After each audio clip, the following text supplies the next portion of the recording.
నమస్తే welcome to signature studios నేను మీ ఉపేందర్ ఈ రోజు ఇంటర్వ్యూలో మనతో పాటు చాలా ప్రత్యేకమైన వ్యక్తి ఉన్నారని చెప్పుకోవచ్చు ఎందుకు ఈ మాట అంటున్నా అంటే రాజకీయాల్లో ఎలాంటి సమస్యలైనా సామాజిక ఉద్యమాలతోటే సాధ్యం అని చెప్పి బలంగా నమ్మేటువంటి వ్యక్తి మాజీ కేంద్ర మంత్రి వర్యులు మరియు ప్రస్తుత మహబూబాద్ పార్లమెంట్ సభ్యులైనటువంటి శ్రీ పోరిక బలరాం నాయక్ సార్ మనతో ఉన్నారు సార్ని ముందుగా వెల్కమ్ చేద్దాం సార్ నమస్కారం సార్ చాలా సంతోషం సార్ ఇంత బిజీ షెడ్యూల్లో కూడా మాకు సమయం ఇచ్చినందుకు దిగ్విజయంగా రెండోసార్లు పార్లమెంట్ సభ్యులుగా ప్రమాణ స్వీకారం చేశారు పార్లమెంట్ స్థానాల్లో పాల్గొంటున్నారు ఎట్లా అనిపిస్తుంది సార్ ఇంతకుముందు మనం చేసిందే మినిస్టర్ ఉన్నప్పుడు చేసిందే ఎంపీగా నేను ఆల్రెడీ లోగడ చేసిందే ఇది సెకండ్ టైం కాబట్టి యథావిధంగా ఆ రోజులో ఎలా ఉందో ఈ రోజులో కూడా గంతే అనిపిస్తుంది కానీ బట్ గవర్నమెంట్ ఉంటే బాగుండేది ప్రజలకు ఒక ఉపయోగపడే లెక్క ఉండేది గవర్నమెంట్ ఆఫ్ ఇండియాలో వస్తే ఇప్పటికి కూడా స్టేట్ గవర్నమెంట్లో రేవంత్ రెడ్డి గారు ఆయన ఎంత కృషి చేయాలని అంత కృషి చేస్తున్నారు అయినప్పటికీ కూడా మన బడ్జెట్లో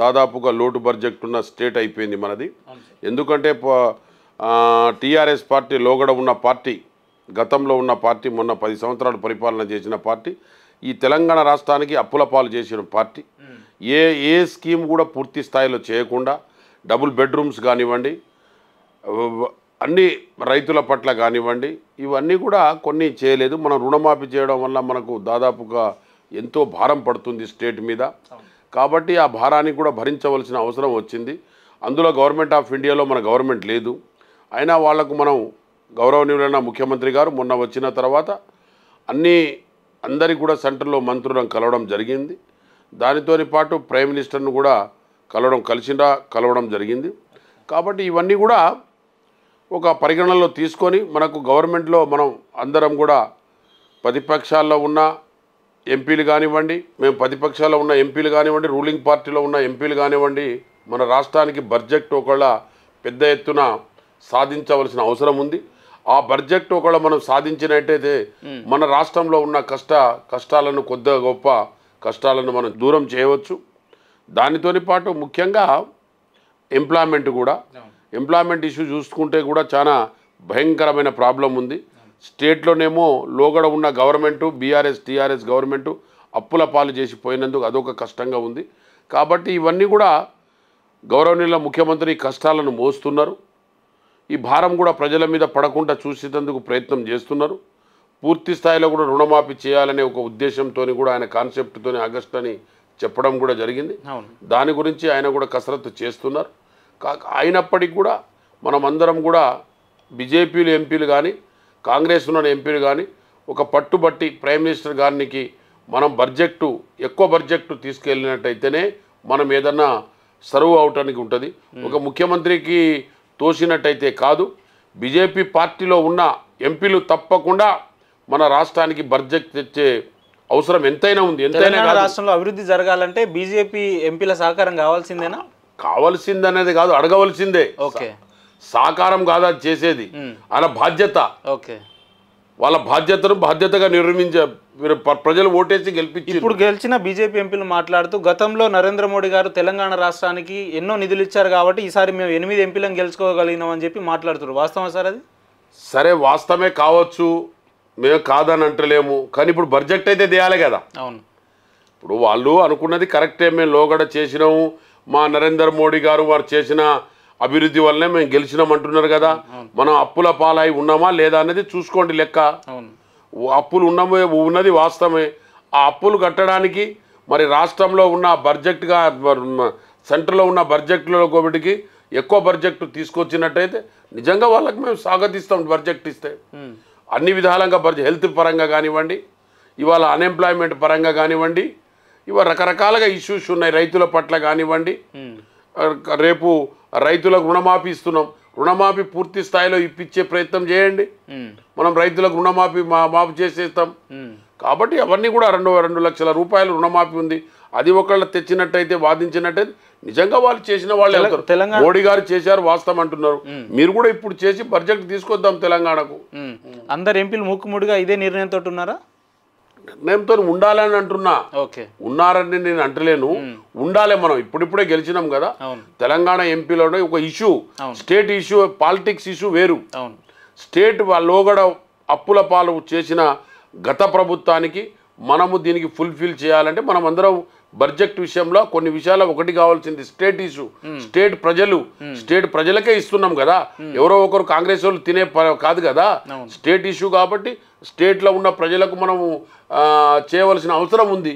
చేసినట్టయితే రుణమాఫీలో పూర్తి స్థాయిలో మనకు సహకరించినట్టయితే మంచి పద్ధతే కదా. ఆ విధంగా నేను మాట్లాడుతున్నా. తెలంగాణ రాష్ట్రంలో పార్లమెంట్ స్థానాలకు వచ్చేసరికి 14 గెలుస్తామని చెప్పిన కాంగ్రెస్ ప్రభుత్వం ఎందుకు 8కే పరిమితం అయిందంటే ఏం చెప్తారు సార్? 8కే పరిమితం అయిందంటే రకరకాలుగా ఇష్యూస్ ఉన్నాయి. ఇప్పుడు వాళ్ళే అంటున్నావు కదా, నువ్వు బీజేపీ వాళ్ళు మేము డెవలప్ చేసినాం కాబట్టి మేము గెలిచినామని. అదే భాగంలో అనుకోని మా రుణమాఫీ పూర్తి స్థాయిలో మా డబ్బులు ఇవ్వండి, ఆ డబ్బులను ఫుల్ఫిల్ చేయండి, మిమ్మల్ని గౌరవిస్తాం, మేము స్వాగతిస్తాం, మేము తప్పని అంటలేమే. కాబట్టి మీరు చేయండి. ఇప్పుడు మీరు ఆ విజయం అన్నప్పుడు మా మోడీ గారు డెవలప్మెంట్, ఇప్పుడు రుణమాఫీ చేయని రైతులకు రుణమాఫీ చేయాలి. మరి రుణమాఫీ చేసి దాని మీద మీ ఉద్దేశం ఏంటిది, మీ అవగాహన ఏంటిది చెప్పండి. పబ్లిక్ లో మీ స్టాండ్ ఏంటిది అది చెప్పమని అంటున్నా నేను. చెప్పి తీసుకొద్దాం అందరం కలిసి, మేము కూడా మీతో సహకరిస్తాం, మీరు కూడా మాతో సహకరించి మన స్టేట్ లో ఉన్న ఇష్యూ బడ్జెట్ ఇష్యూలో మీరు మాత్రం మాకు సహకరించి మనం అందరం కలిసి ముక్కుడిగా కలిసిపోయి ఒక మిత్రత భావంగా పార్టీలు పక్కన పెడదాం, అతీతంగా పార్టీలు పక్కన పెట్టి మనం పోయి బడ్జెట్ ఇచ్చి మన స్టేట్ ను ప్రాబ్లం లేకుండా చేద్దాం.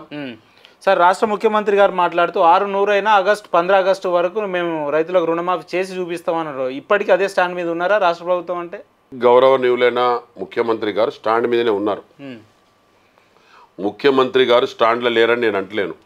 కానీ మనం చేయవలసిన పని, ఇప్పుడు బీజేపీ ఎంపీలు అంటున్నారు మోడీ గారే మాకు డెవలప్ చేశారు కాబట్టి రాష్ట్రానికి అని అంటున్నారు కదా. ఇప్పుడు రుణమాఫీ విషయంలో మనం అందరం ఒకటైతాం, మీతోని మేము ఉంటాం, మాతోని మీరు బడ్జెట్ విషయంలో మీరు మాతోని ఉండండి, ఉమ్మడిగా పోయి కట్టి మనం బడ్జెట్ తీసుకుపోయి ఇద్దాం. మన ప్రజలకే కదా ఇచ్చేది. ముఖ్యమంత్రి ఎంత అన్నా కూడా మనం డబ్బులు ఇచ్చేది ప్రజలకే కదా, రైతులకే కదా. కాబట్టి ఈ ఇష్యూ అప్పుడు కూడా మేము చేస్తామని వాళ్ళు అన్నారు కదా లోగడ. అయినా మీకు 8 సీట్లు ఇచ్చారు కదా ప్రజలు, కాబట్టి మీకు ఇవ్వకపోతే అది వేరు విషయం.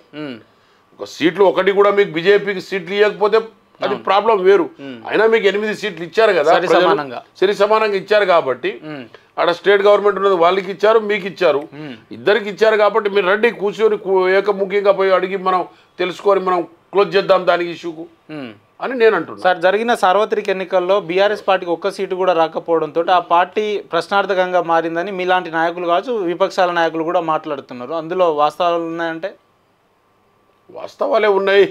రుణమాఫీ చేస్తాను, రుణమాఫీ చేయలే, ఎవరికి కూడా ఉద్యోగాలు రాలే, గ్రూప్ 1 చేస్తే పేపర్ లీక్అవుట్, గ్రూప్ 2 చేస్తే పేపర్ లీక్అవుట్, టీచర్ పోస్టులు ఎప్పుడు ఫుల్ఫిల్ చేయలే, కరెక్ట్ అయిన హాస్టళ్లకు ఫుడ్స్ ఎక్కువ లేవు, హీట్ వాటర్ ఎక్కడ లేదు, చిన్నపిల్లలకు పురుగులు వచ్చి జ్వరాలు వచ్చి దగ్గు వచ్చి చస్తున్నారు.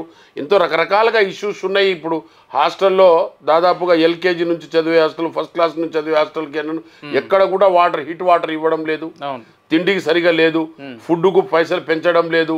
ఉస్మానియే కాదు, ఒక ఉస్మానియా హాస్టలే కాదు, మోడల్ స్కూల్స్ కానీ కేంద్ర విద్యాలయాలు కానీ, సరే కేంద్ర విద్యాలయం అంటే government of India, but Eklavya schools కానీ. సార్, ఈ విషయంలో మిమ్మల్ని ప్రత్యేకంగా రాష్ట్ర ప్రజలు మెచ్చుకోవాల్సింది. ఎందుకంటే బలరాం నాయక్ గారు అని అంటే విద్యకి పెద్దపీట వేస్తారనే ఒక ప్రచారం బాగుంది. ఎందుకంటే మీరు గతంలో కేంద్ర మంత్రిగా ఉన్నప్పుడు కేంద్ర విద్యాలయాలు తీసుకురావడం కానీ, మోడల్ స్కూల్స్ని డెవలప్ చేయడం కానీ, ఈ రకంగా కార్యాచరణలు బాగా తీసుకున్నారు కదా. ఎందుకు మీకు విద్యా ప్రకారంగా ఇంత శ్రద్ధ ఉంటుందంటే ఏం చెప్తారు? విద్యా ప్రకారంగా శ్రద్ధ అంటే, నేను ఒక వీకర్ సెక్షన్లో పుట్టిన వ్యక్తిని, లంబాడి కులం ట్రైబల్లో. అందులో ప్రజలు కూడా ఇవాళ ఉన్న రాష్ట్రంలో కానీ భారతదేశంలో కానీ ఎక్కడ వీక్ ఉన్నామంటే ఎస్టీ, ఎస్సీ, బీసీ, బడుగు బలైన వర్గాలు, రెడ్డి కులంలో కూడా బలైన వర్గాలు ఉన్నాయి, కమ్మాల్లో కూడా బలైన వర్గాలు ఉన్నాయి, ముస్లిమ్స్లో మైనార్టీ వర్గాలు ఉన్నాయి. కాబట్టి పూర్తి వర్గాలకు పిల్లగాళ్ళకు ఒకళ్ళు ఎడ్యుకేషన్ వచ్చేదంటే రేపటి భావి పౌరులు అవుతారు. ఇలా అబ్దుల్ కలాం గారు కానీ ఆయన పేపర్ రోజు పొద్దున ట్రైను పేపర్ అమ్మి ఆయన పైకి వచ్చాడు. ఆయన చదువు విద్యావంతుడై ప్రెసిడెంట్ అయ్యారు దేశానికి. డిఆర్డిఏలో ఎన్నో సైంటిస్ట్ మార్గాలను కనిపెట్టిన వ్యక్తి. అంత పెద్ద వ్యక్తి కావడానికి ఓన్లీ ఎడ్యుకేషనే అవునా కాదా కారణం? అదేవిధంగా ప్రతి ఇంటి నుంచి ప్రతి పిల్లలు, ప్రతి పౌరులు, నా అక్కలు, చెల్లెలు, అన్నలు, తమ్ములు, మొన్న నేను ఏకలవ్య స్కూల్ తీసుకెళ్ళినాను. ఎక్కడికి? సీలోర్లో. నేను లాస్ట్ టైం మంత్రిగా ఉన్నప్పుడు మొన్న నేను హాస్టల్కు పోతే స్కూల్కు పోతే ఐఐటిలో టాపర్ వచ్చింది ఒక అమ్మాయి, లంబాడోళ్ళ అమ్మాయి. ఓకే, నేను ఎంతో సంతోషపడ్డాను. ఓకే, ఇంకోళ్ళు ఎన్ఐటీలో కూడా వచ్చారు కొంతమంది. సార్ నేను ఎన్ఐటీలో కూడా అమ్మాయిలు అబ్బాయిలు పాస్ అయ్యారు మంచి ఫస్ట్ క్లాస్ స్టూడెంట్గా. ఇవాళ ఎన్ఐటీలో చదువుకుంటే వాళ్ళకు సౌకర్యం ఉంటుంది. ఫస్ట్ ఎడ్యుకేషన్ చేసిన తర్వాత ఉద్యోగాలు అనేది కాదు. ఒక ఎడ్యుకేటెడ్ అయితే వాడు వ్యవసాయం చేసైనా బతుకుతాడు, ఒక కొబ్బరి చెట్లు అమ్ముకోనైనా బతకగలుగుతాడు. First give in your education, after then your health. Okay, first priority విద్యకే అంటారు. విద్య హెల్త్ ఇక రెండు బోతారు యువర్ ఈక్వల్. ఆరోగ్యం ఆరోగ్యం ఉండాలి, bank balance, brain balance, health balance, ఇవన్నిటికీ బ్యాలెన్స్ సీట్కి చేసేది ఒక ఎడ్యుకేషన్. కాబట్టి సరస్వతి తల్లితోని పాటు మనం కూడా ఆ విధంగా మనము ఎడ్యుకేషన్ కానీ ఆరోగ్యంగా కానీ మనం ఉండాలంటే కంపల్సరీ ఆ ఆరోగ్యంకి కాపాడుకునేందుకు ఎడ్యుకేషన్ ముఖ్యం. ఇలా ఉద్యోగం చేయడానికి ఎడ్యుకేషన్ ముఖ్యం, వ్యవసాయం చేయడానికి ఎడ్యుకేషన్ ముఖ్యం, తల్లిదండ్రులను గౌరవించాలంటే ఎడ్యుకేషన్ ముఖ్యం, ఇవాళ భార్యకు గౌరవించాలంటే ఎడ్యుకేషన్ ముఖ్యం, ఏదైనా ఆడపడుచులకు గౌరవించాలంటే ఎడ్యుకేషన్ ముఖ్యం. కాబట్టి ఎడ్యుకేషన్ అనేది 100% ముఖ్యం. ఇలా సూర్యకిరణాలు సూర్య భగవానుడు పొద్దున్న లేస్తే వెలుతురు వస్తుంది. అదే విధంగా ఎడ్యుకేషన్ ఉంటే మనకు వెలుతురు ఉంటుందని చెప్పేసి నాకు కాన్సెప్ట్ నేను నమ్మిన నాకున్న ఆలోచన ప్రకారంగా అందుకొరకే నేను ఆ రోజులో మోడల్ స్కూల్స్, కేంద్ర విద్యాలయాలు, ఏకలవ్య స్కూల్స్, తర్వాత ఇరిగేషన్ ప్రాజెక్టు, భద్రాచలం వేటునాగారం రోడ్స్ కానీ, ఇప్పుడు ఆదివాసులను కనెక్టివిటీ లేకపోతే వాడు ఎట్లా వస్తగలుగుతాడు. కాబట్టి ఆ రోజులలో కూడా మా యూపీఐ గవర్నమెంట్లో, కాంగ్రెస్ గవర్నమెంట్లో సోనియా గాంధీ గారి ఆశీస్సులు, రాహుల్ గాంధీ గారి ఆశీస్సులు, అందరి ఆశీస్సులతోని 2000 కోట్లు తీసుకుపోయి ఎల్డబ్ల్యూ స్కీమ్లో నేను డెవలప్ చేసిన. కాబట్టి ఆ రోజులో వాళ్ళ కనెక్టివిటీ పెరిగింది, ఎడ్యుకేషన్ పెరిగింది, భద్రాచలం బ్రిడ్జి కానివ్వండి, ఇవన్నీ కూడా మాకున్న నేను అనుకున్నది ఆ కాన్సెప్ట్లో లోపల పెరిగినట్టయితే మనం ఏది చేసినా కూడా డెవలప్మెంట్కే కదా, ఏది చేసినా ఆరోగ్యం గురించే కదా, ఏది చేసినా ఒక మానవుడు ఉండాలనే కదా. అదే కాన్సెప్ట్ ఎల్లకాలం ఉంటుంది, అదే కాన్సెప్ట్ అదే భావంతో ఉంటేనే ఈ దేశం బాగుపడుతుంది అని చెప్పేసి నేను భగవంతుని నమ్ముకొని ఉన్నాను. సార్, మీరు గతంలో కేంద్ర మంత్రిగా ఉన్నప్పుడు మహబూబాద్ పార్లమెంట్ని అద్దంలా తీర్చిదిద్దిన అదొక చరిత్ర అని చెప్పుకోవచ్చు. ఇప్పుడు మళ్ళీ మీరు పార్లమెంట్ సభ్యులుగా ఎన్నుకున్నారు కదా, మహబూబాద్కి పూర్వవైభవం రాబోతుందంటారా రాబోయే రోజుల్లో? మ్యాక్సిమంగా నేను పోరాటం చేస్తాను సార్. వాటర్ సౌకర్యం కానీ బయ్యారం ప్రాజెక్ట్, నేను ఇప్పుడు బీజేపీలో ఎంపీలను కూడా అదే అంటున్నాను. నిన్న నేను ఒక మెమోరాండం ఇచ్చాను. సార్, మనం అందరం కలిసి బయ్యారం ప్రాజెక్టును పూర్తి చేసేందుకు ప్రైమ్ మినిస్టర్ దగ్గర రావాలి. ఓకే, రేపు బీజేపీలో ఎంపీలతో నేను మాట్లాడేది అదే. ఓకే, ఏమన్నానంటే టోటల్ బీజేపీలో ఉన్న ఎంపీలు కానీ తెలంగాణలో బయ్యారం ప్రాజెక్టు కొరకు మనం ప్రైమ్ మినిస్టర్ దగ్గర పోయి బయ్యారం ప్రాజెక్టును పూర్తి చేసినట్టయితే బయ్యారంలో ఒక ట్రైబల్ ఏజెన్సీ ఏరియాలో ఒక ఇండస్ట్రీ, ఒక ఫ్యాక్టరీ, ఒక బెనిఫిట్ రాష్ట్రానికి, దేశానికి, ప్లస్ ఎంప్లాయ్మెంట్కు పెరిగే భావం ఒకటి ఉంటుంది. దానికి ఏ పరిస్థితులైనా ఇన్ని గుట్టలు ఇంత ఉంది, అది వేస్ట్ కాకుండా మనం ఉండాలంటే మనం అభివృద్ధి చెందాలి ట్రైబల్ ఏరియాలో, ఏజెన్సీ ఏరియాలో. కాబట్టి మనం దానికి సాధించవలసిన పట్టుదల ఎంతైనా ఉంది, మనం కృషి చేయవలసి ఉంది. కాబట్టి అందరం కలిసి బీజేపీ ఎంపీలు, కాంగ్రెస్లో ఉన్న ఎంపీలు అందరం కలిసి కూడా మనం ఒక పెద్ద కాన్సెప్ట్ తీసుకుపోయి ఐకమత్యంతో తీసుకుపోయి ఒక కాన్సెప్ట్ను ఆయన ముందు పెట్టినట్టయితే, మనం సాధించినట్టయితే డెఫినెట్గా మీకు బీజేపీలో కానీ కాంగ్రెస్లో ఉన్న ఎంపీలకు నేను అదే స్వాగతిస్తున్నా. మనం అందరం వెళ్ళాలని నేను లెటర్ కూడా తయారు చేస్తున్నా, వాళ్ళకి అందరికీ లెటర్లు పెడుతున్నా. ఒక డేటు, ఒక నిర్ణయం తీసుకుందాం, ఆ నిర్ణయానికి మనం కృషి చేద్దాం అని ప్రతి ఒక్క ఎంపీతోని మాట్లాడి, బీజేపీ ఎంపీలు, ట్రైబల్ ఎంపీలు, కాంగ్రెస్ ఎంపీలు అందరితో మాట్లాడి నేను ఒక స్నేహభావంగా పోయి మనం పోరాటం చేయవలసిన అవసరం ఎంతైనా ఉంది. మనం ఒక పట్టుదలతో సాధించినట్టయితే మన రాష్ట్రానికి కానీ, అప్పుల పాలున్న రాష్ట్రానికి, గత ప్రభుత్వం అప్పులు చేసింది బీఆర్ఎస్ పార్టీ, దానికి అప్పులు ఏ విధంగా చేయాలి, ఏ విధంగా తీరాలంటే ఎంపీలు కూడా ఐకమత్యం కావాల్సిన అవసరం ఉంది. ఒక ముఖ్యమంత్రి మీదనే భారం వేస్తే కాదు, ప్రజలకు చెప్తేనే కాదు, మనం సాధించవలసింది కూడా ఎంతైనా ఉంది. దానికి మనం సాధించవలసిన భావం ఒకటి ఉండాలి మన మనసులో, దాని మీద కృషి చేయాలి, దాని మీద పట్టుదల ఉండాలి, దాని మీద ఐకత్య ఉండాలి. అయితేనే మేము మన రాష్ట్రానికి ఏదైనా డబ్బులు తీసుకుపోతాం తప్ప ఎవరిది వారు ఆలోచించుకొని ఇంట్లో కూర్చుంటంత మాత్రాన, మనం ఏదో ఎంపీ అయినంత మాత్రాన కాదు. ఎంపీ అయినప్పటికీ కూడా కొన్ని సాధించినప్పుడే ఎంపీలకు గుర్తొస్తుంది తప్ప ఎంపీలకు గుర్తు రాదని చెప్పి నా ఒక భావం, నాది ఒక కాన్సెప్ట్.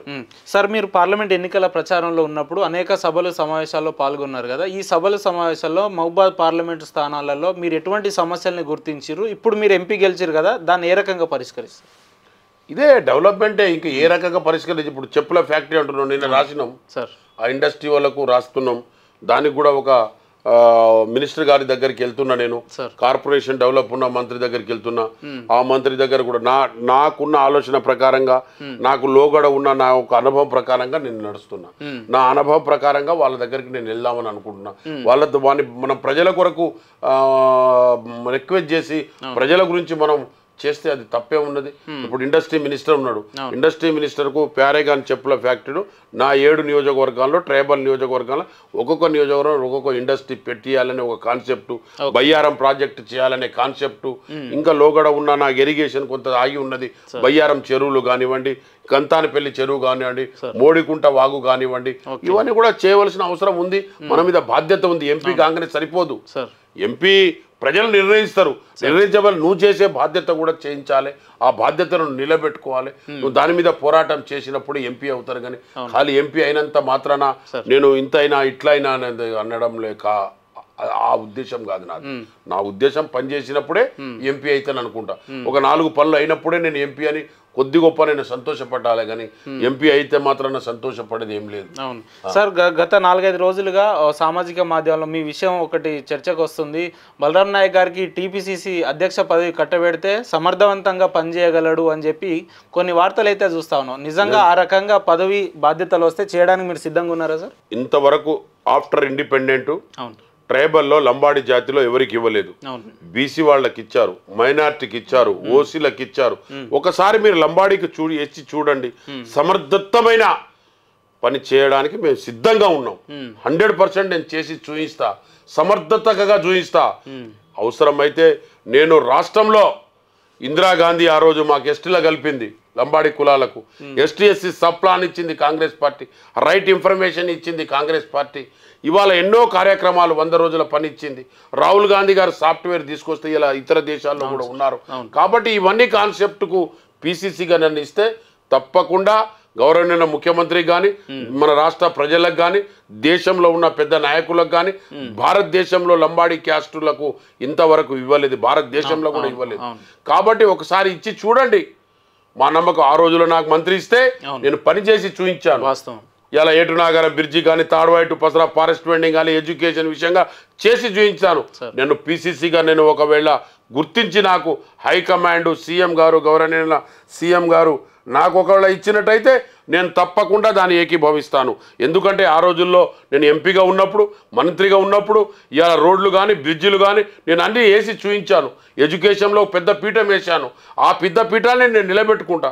నాకు పీసీసీ గౌరవనీయ ముఖ్యమంత్రి గారు హైకమాండ్ గుర్తించి నాకు పీసీసీ ఇచ్చినట్టయితే ఇలా నేను తప్పకుండా దానికి 100% నేను తోడ్పడతానని నేను భావిస్తున్నాను. సార్, ఇప్పుడున్న పరిస్థితులలో పీసీసీకి 2-3 పోటీ పడుతూ ఉన్నారు కానీ ప్రధానంగా ముఖ్యమంత్రి గారు కూడా మీకు ఇవ్వడానికే మొగ్గు చూపుతున్నారు అనే వార్త కూడా వస్తుంది. ఎందుకంటే పార్లమెంట్ స్థానాల్లో మొదటగా మీ పేరును ప్రకటించడం, మీరంటే వ్యక్తిగతంగా ఆయనకు మొదటి నుంచి చనువుగా ఉండడం, ఇదొక ప్లస్. వ్యక్తిగతంగా ఉండడం అదొక భావం. అవును, గౌరవనీయ ముఖ్యమంత్రి గారు ధర్మం చేయాలని చూస్తున్నాడు, న్యాయం చేయాలని చూస్తున్నాడు. ఇంతవరకు లంబాడి జాతికి, ట్రైబల్కు ఇంతవరకు పీసీసీ ఇయ్యలే. మేము పాపులేషన్ ఎక్కువ ఉన్నప్పటికీ కూడా 12% మా పాపులేషన్ ఉంది తెలంగాణ రీజన్లో బంజారా కమ్యూనిటీకి. మేము ట్రైబల్లో ఉన్నాం కాబట్టి స్వతంత్రం వచ్చినట్టు ఇప్పటి వరకు పీసీసీగా ఇవ్వలేదు. ఒక్కసారి ఇచ్చి చూసినట్టయితే అది కూడా ఏ విధంగా ఉంటుంది, వాళ్ళను మనం చేసినట్టయితే న్యాయం చేసిన వాళ్ళు అయితేనో. కానీ నా మీద ప్రేమ ఉండొచ్చు, ఉన్నప్పటికీ నేను లేదని అంటే నేను ఉన్నప్పటికీ ఒక సోషల్ జస్టిస్, ఒక ధర్మం, ఒక న్యాయం చేద్దామనే ఒక పట్టుదలతో ఉన్న గౌరవనీయ ముఖ్యమంత్రి గారు ఇవాళ కాంగ్రెస్ పార్టీ ఒక 2-3 సంవత్సరాల నుంచి పైకి తీసుకొచ్చి ఉద్యమాలు చేపించి అన్ని తీసుకొచ్చిన వ్యక్తి ఏకైక గౌరవనీయ ముఖ్యమంత్రి గారు రేవంత్ రెడ్డి గారు. ఆ రేవంత్ రెడ్డి గారికి ధర్మము, న్యాయము, క్యాబినెట్లో ఉన్న మంత్రులు కూడా ధర్మం, న్యాయానికి నిలబడి ఉన్నారు. సోషల్ జస్టిస్గా ఇవాళ నిలబడి ఉన్నారు. సోషల్ జస్టిస్గా నిలబడి ఉన్నారు కాబట్టి సోషల్ జస్టిస్గా అడుగుతున్నారు తప్ప ఆయన నాకు అడిగేది న్యాయంగా ధర్మంగా సోషల్ జస్టిస్గా అడుగుతున్నాడు తప్ప ఆయన పర్సనల్గా ఏం లేదు. ఆయన కూడా అందరికి కూడా ధర్మం చేయాలని చెప్పేసి లోగడ కూడా ఎంతో మందికి పీసీసీలు ఇచ్చారు, వర్కింగ్ ప్రెసిడెంట్లు ఇచ్చారు, మంత్రులు ఇచ్చారు, అన్ని ఇచ్చారు. ఏకమూడిగా ఏకధాటుగా కాంగ్రెస్ పార్టీని గెలిపించిన ట్రైబల్ జాతిలో కూడా ఏకధాటిగా ఈసారి కాంగ్రెస్ పార్టీని గెలిపించడం జరిగింది. కాబట్టి అడగడంలో సోషల్ జస్టిస్ అడగడంలో మనం మొన్నటి దాకా ఇచ్చినాక మళ్ళీ అడుగుతలేడు గౌరవనీయ ముఖ్యమంత్రి గారు సీజీవర్ సోషల్ జస్టిస్ బస్ అంతే. సార్ గతంలో చూసుకున్నట్టయితే ఇప్పుడు కాంగ్రెస్ పార్టీ అధికారంలో రావడానికి గిరిజనులే ప్రధాన కారణం అని చెప్పి మనం రిపోర్ట్లో కూడా రావడం జరిగింది. అటువంటి వ్యక్తులకు పీసీసీ పదవి మీలాంటి వ్యక్తులకు ఇస్తే గిరిజనులు గౌరవించినట్టు అవుతుంది అంటారా? గిరిజనులకే గౌరవించడు కాదు, రాష్ట్ర ప్రజలనే గౌరవించినట్టు. సోషల్ జస్టిస్ కే ప్రజలందరూ కోరుకుంటారు. బడుగు బలహీన వర్గాలకు, బీసీ వర్గాలకు, ఎస్సీ వర్గాలకు సోషల్ జస్టిసే కోరుకుంటారు. కాబట్టి సోషల్ జస్టిస్ ను ధర్మం న్యాయం చేయమని అంటున్నారు తప్ప ఇంకో ధ్యేయం చేయమని అంటలేను. ఒక జాతికే కాదు న్యాయం చేసిన, జాతికి న్యాయం చేసినది ఉండొచ్చు కావచ్చు, అయినప్పటికీ కూడా అన్నిటికీ సోషల్ జస్టిస్, అన్ని వర్గాలకు సోషల్ జస్టిస్ చేసినట్టని నేను భావిస్తున్నా. రాబోయే రోజుల్లో మీ పార్లమెంట్ నియోజకవర్గ ప్రజలు, రాష్ట్ర ప్రజలు అనుకుంటున్నట్టు బలరాం నాయక్ గారు పీసీసీగా పగ్గాలు చేపట్టే అవకాశాలు ఎక్కువ స్థాయిలో ఉన్నాయంటారా? ఎక్కువ స్థాయిలో కాదు, హైకమాండ్ గుర్తించి సోషల్ జస్టిస్ గా గుర్తించి నాకు ఇచ్చినట్టయితే తప్పకుండా నేను పనిచేస్తాను. తప్పకుండా వాళ్ళ గౌరవాన్ని కాపాడుతాను, వాళ్ళ రెస్పెక్ట్ ను కాపాడుతాను, వాళ్ళ మర్యాదను కాపాడుతాను, పార్టీ మర్యాదలను కాపాడుతాను, ప్రజల మర్యాదను కాపాడుతాను ముఖ్యంగా. రైట్ సార్, ఇన్నేళ్ల తర్వాత ఇంత ఘన విజయాన్ని, భారీ విజయాన్ని అందించిన మీ పార్లమెంట్ ప్రజలకు ఉద్దేశించి మంచి సందేశం ఇవ్వాలి బలరాం నాయక్ గారు అంటే ఏం చెప్తారు మీరు? మంచి సందేశం ఇవ్వాలంటే నేను చేసే కృషి, నేను తెచ్చే బడ్జెక్టు, నేను తెచ్చే ప్రాజెక్టు దాని మీద ఆధారపడి ఉంటుంది తప్ప నా పర్సనల్గా నేను అనుకోని నా మనసులో తృప్తి పడితే కాదు. తృప్తి అనేది ఎప్పుడు జరుగుతుంది? మనం పని చేసినప్పుడే, జస్టిస్ సోషల్ జస్టిస్ చేసినప్పుడే జరుగుతుంది. కాబట్టి అదే విధంగా నేను సోషల్ జస్టిస్ గా పనిచేస్తానని. ఇంత విజయాన్ని అందించిన ప్రజలకు ఏం చెప్తారు మీరు? ఎట్లా రుణపడి ఉంటారు? అదే చెప్తున్నా కదా, వారికి నేను పని చేసినప్పుడే నా విజయం అన్నది, వాళ్ళతో నేను కృషి చేసినప్పుడే నా విజయం అన్నది. చేను ఉండగానే సరిపోదు, నాకు 10 ఎకరాలు ఉంటే సరిపోదు, పంట చేసి దున్ని సాధించినప్పుడే ఆ భగవంతుడు కూడా దానితో పాటు సహకరించాలి. వర్షాలు కానీ ఇంకోటి కానీ నేను దున్నకపోయి బీడు పడేసి నాకు పంట పండాలంటే పండుతుందా? అది ఇప్పుడు జరగని పని. రైట్ సార్, చివరగా ఇన్నేళ్ల మీ రాజకీయ జీవితంలో కింది స్థాయి నుంచి కేంద్ర మంత్రి వరకు ఎదిగిన పరిస్థితులు మనం చూసినాం. ఇంతటి వ్యక్తి అయినటువంటి మీరు ఇన్నేళ్ల మీ రాజకీయ జీవితంలో వివాదాలకు ఎక్కడ కూడా తావివ్వకుండా ఎదిగిన నేతల్లో ప్రధానంగా మీ పేరు కూడా వినిపిస్తూ ఉంటుంది. అటువంటిది మీ రాజకీయ జీవితంలో కావచ్చు, మీ వ్యక్తిగత జీవితంలో అంతిమ లక్ష్యం ఏంటి మీ రాజకీయ జీవితంలో అంటే ఏం చెప్తారు? రాజకీయ జీవితంలో ఉన్నప్పటికీ భగవంతుడు తల్లిదండ్రుల ఆశీస్సులతోని రాజకీయంలో వచ్చినప్పటికీ మనం ప్రజల లోపల వారితో నిఘ్నమై మనం పనిచేసినప్పుడే రాజకీయ లీడర్ అనిపిస్తుంది తప్ప మనం రాజకీయం అంటే సొంతగా ఊహించుకొని పదవులు చేసుడు కాదు. పదవి వచ్చినప్పుడు ప్రజలకు ధర్మం, ప్రజలకు న్యాయం, ప్రజల ఒక కాన్సెప్ట్, ప్రజల ఒక ఉద్దేశం, ప్రజలది ఒక ఆశీస్సులే మనము అందుకున్నప్పుడే లీడర్షిప్ అవుతాడు తప్ప నా కాన్సెప్ట్ తప్ప ఇండివిజువల్ గా నేనేదో అయిపోయానంటే అది అయ్యేది కాదు, అది పోయేది కాదు. రైట్ సార్, ఇంత బిజీ షెడ్యూల్లో కూడా అడగంగానే మీ సమయాన్ని మాకు పంచుకున్నందుకు మీకు ప్రత్యేక ధన్యవాదాలు sir. Thank you sir, thank you so much. Thank you అన్న.